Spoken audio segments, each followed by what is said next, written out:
خلاص انا هرجعهم كلهم.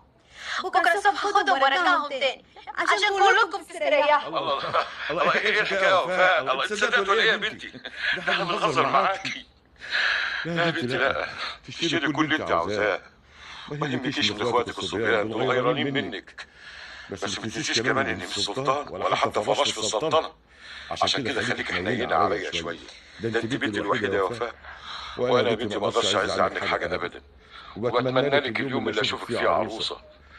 بس ما تتضايقيش لو شفت الدمعة فرت من عيني وانا بشوفك وانت قاعدة في الكوشة، عشان دي حقيقة يا بنتي دموع الفرح. يا حبيبي يا بابا، ربنا يخليك ليا ولا يحرمنيش منك ابدا. ده انت كل شيء ليا في الدنيا دي يا اخويا. ربنا يخليك ليهم ولا يحرمهمش منك ابدا يا شوقي. دلوقتي بقى خد اخواتك ومامتك وروحوا فضوا دولاب من الهدوم القديمة وحطوا بدلها الهدوم الجديدة، وسيبوني انا هنا عشان ارجع الكروت بتاعت المعازيم دي. حاضر يا بابا، يلا بينا. هنا وفاء، تامر، شريف، تعالوا كلكم. أمينة يا أمينة. أفندم يا بابا. مالك بتزعق كده ليه؟ حضرتك بتندى يا بابا؟ في ايه يا بابا؟ ايه الحكاية في ايه؟ دلوقتي أنا عاوز أعرف من غير لف ولا دوران مين اللي شال 80 واحد من حفلة كتب الكتاب وحطهم في حفلة العشاء؟ احنا مش قلنا ما حدش يمسك الدعوات دي خالص؟ سكتوا ليه؟ ما تتكلموا. ما تتكلمي يا وفاء يا صاحبة الفرح. الحقيقة يا بابا، الحقيقة يا بابا، الحقيقة ايه؟ أنا بعتبر إنها إهانة إننا نعزم ناس في كتب الكتاب وما نعزمهمش في حفلة العشاء. دي ألعن من إننا ما نعزمهمش خالص وزي ما نكون ضربناهم بالقلم. وأنا هقول لك يا ستي أنا عملت كده ليه؟ عشان حفلة كتب الكتاب هتتعمل في جنينة الفيلا وتقدر تساع 500 نفر بالراحة، لكن حفلة العشاء هتتعمل في أكبر لوكاندا سياحية في مصر، والنفر الواحد هيتكلف الشيء الفلاني. هو ده السبب يا ست وفاء. كتب الكتاب مش هندفع فيه إيجار للجنينة، والنفر فيه مش هيتكلف غير كوباية شربات وملبساية، لكن العشاء هيدفع فيه إيجار للقاعة اللي هنحجزها. ده طبعا غير العسل. الله أعلم هيطلع بكام النفر. ما حضرتك كمان يا بابا عزمت كل أصحابك ومعارفك. يا بنتي أنا عزمتهم على حفلة كتب الكتاب مش على العشاء. انت ومامتك عاوزين فرح بسيط وفي الوقت نفسه عاوزين تعزموا فيه كل معارفكم، وأظن حاجة مستحيلة. شريف. ايوه بابا. نعم. انت نقلت اصحابك من حفلة كتب الكتاب لحفلة العشاء؟ بصراحة يا بابا ايوه. وانت يا سي تامر؟ ايوه بابا، حصل يا بابا. طبعا. وانت والدتك طبعا يا وفاء. عيطي. اتفلي بقى.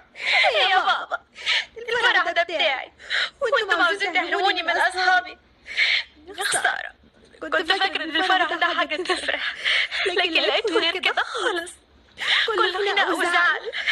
أنا مش عاوزة الفرح اللي بيزعل ده، مش عاوزاه.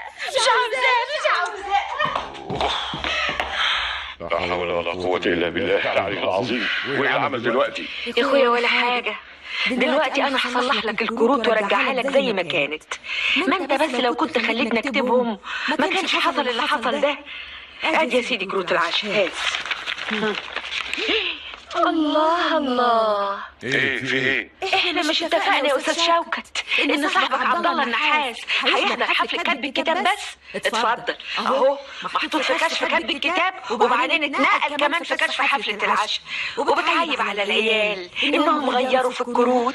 يا أمينة أنا مش فاضي الكلام ده دلوقتي، عن إذنك.